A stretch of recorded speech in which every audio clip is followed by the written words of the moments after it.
What's the craziest thing someone has built at home? Meet David Hahn.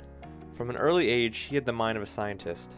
He turned his mother's basement into his own laboratory, and he spent his free time conducting chemical experiments.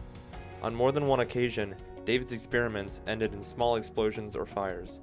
Instead of stopping him from experimenting, David's mother asked him to just move into the shed outside.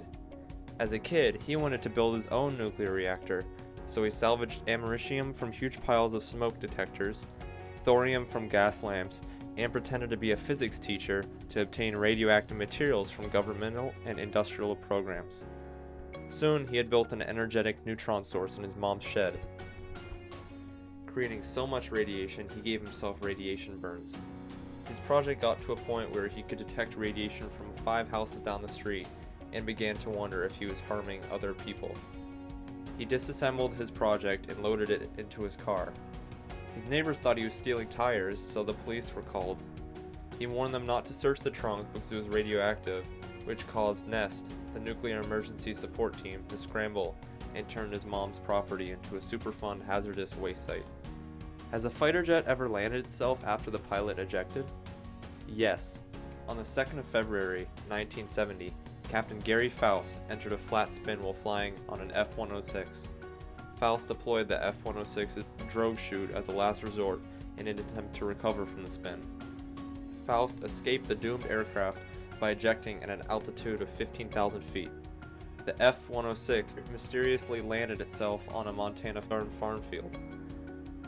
The F-106 was later repaired and put back into service. Prior to ejecting, Faust trimmed the aircraft and set the engine to idle. The ejection changed the center of gravity due to the loss of weight and rocket thrust. After Faust ejected, the F-106 not only recovered from the spin, but landed itself on the snowy field. The thrust from the still idling engine allowed the aircraft to slowly drift on its belly. While Faust was rescued by locals driving snowmobiles, the sheriff was instructed to let the aircraft drift until it ran out of fuel.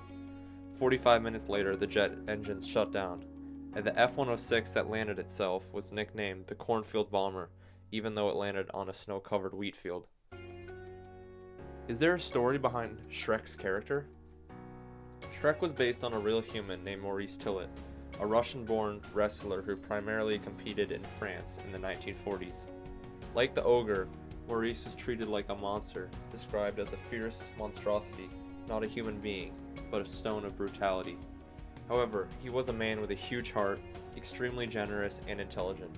His appearance was due to a condition called acromegaly, which is usually caused by a benign tumor, and symptoms include enlargement of the face, hands, and feet. He lived to be 51 years old, exceeding the low life expectancies that doctors gave him.